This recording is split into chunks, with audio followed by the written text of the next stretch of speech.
Okay, let's talk about learning something new.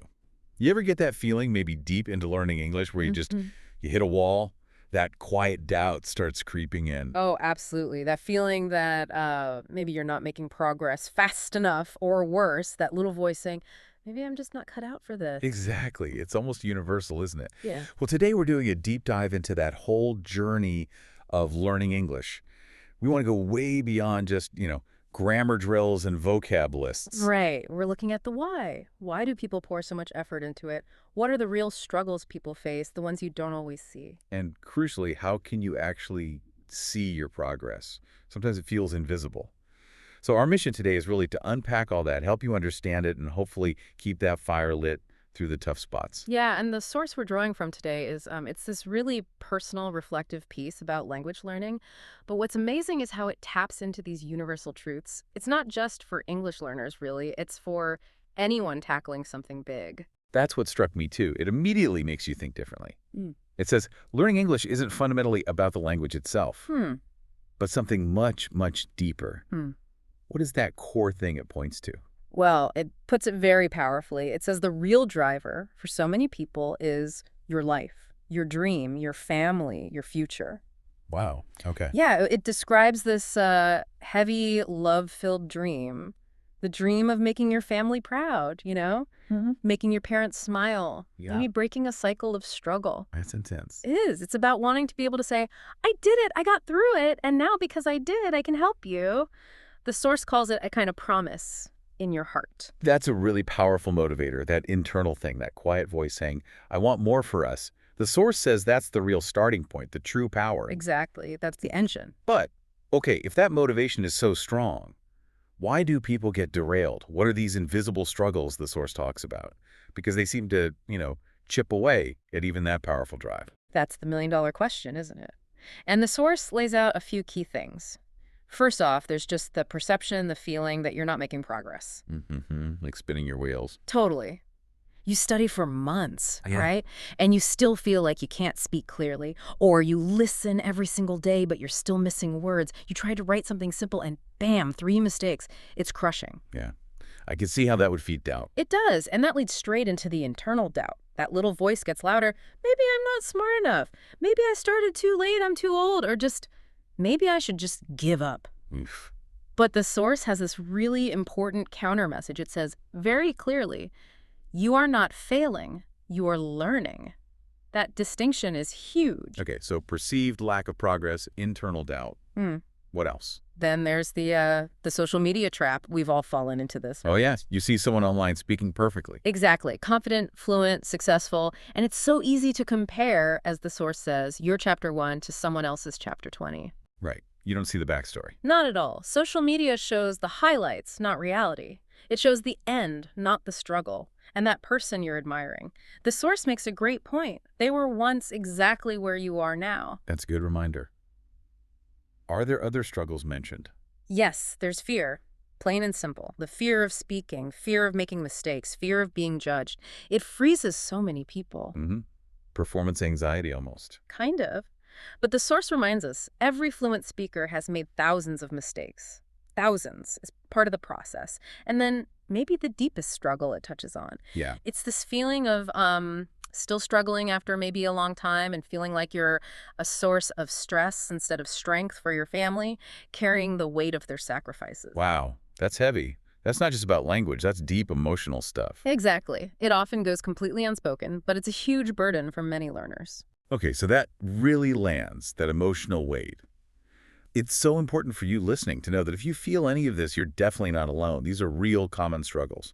So, given all that, how does the source suggest we think about progress differently? It sounds like the old ways don't really work. Yeah, it really reframes it. The source says, quite beautifully, I think, that progress is not loud. It's Quiet progress. What does that look like? It's not about suddenly being fluent. It's about noticing the small things. Like the first time you understand a full sentence without subtitles, that's huge. Okay, yeah, that's a definite win. Or the day you catch a word you've never heard before and somehow you just know what it means from the context. Okay, like your brain is making connections. Precisely. Or even just the moment you repeat a sentence aloud and it sounds just a little bit more natural than it did before. These are small, quiet wins. but they are real, and the source insists they matter. So the focus shifts.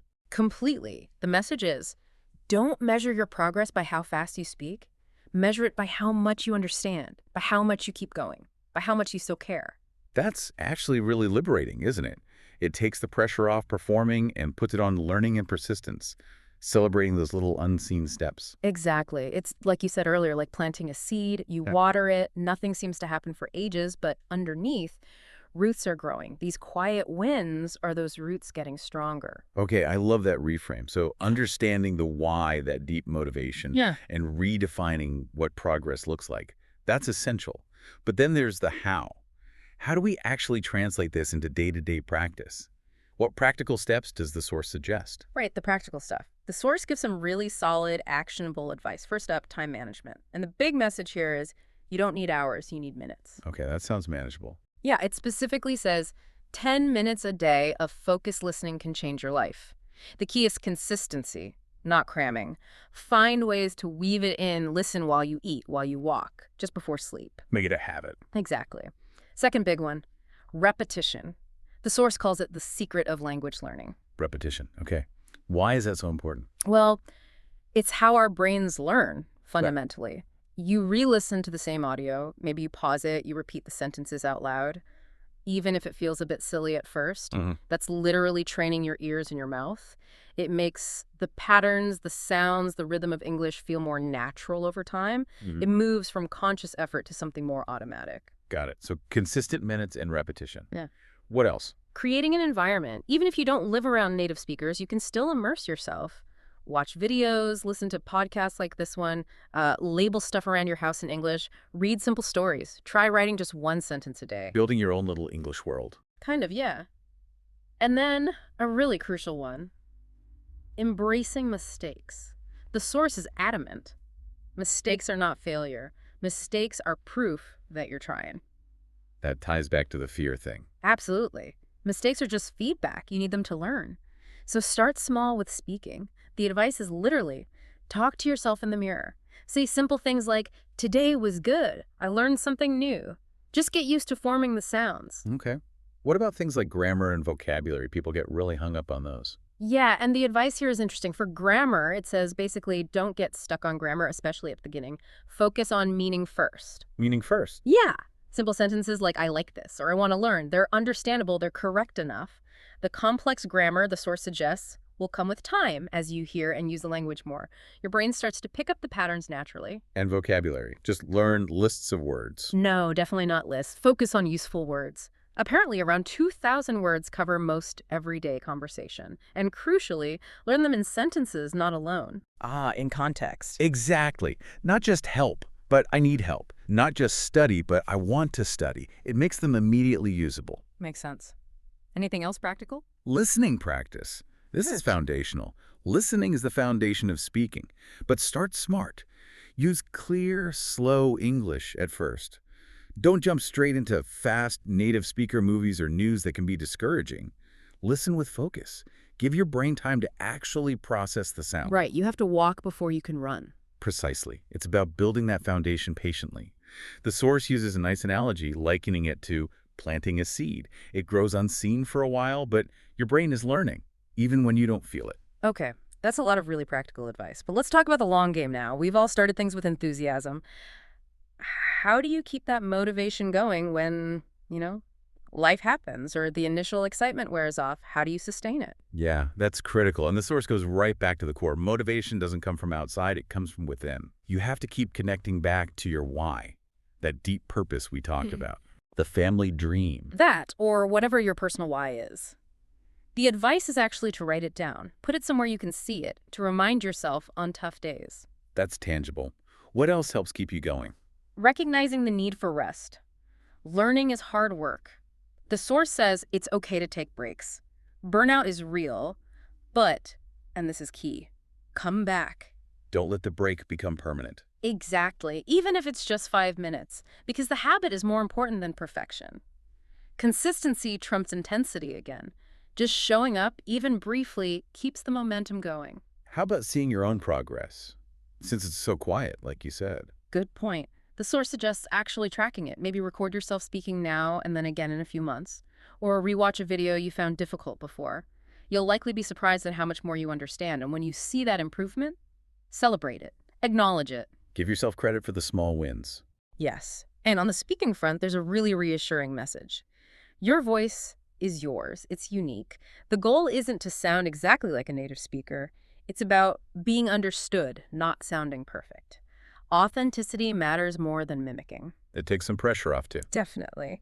And finally, it loops right back to that powerful initial motivator, the family dream. The source calls this your power. Your power. Yeah.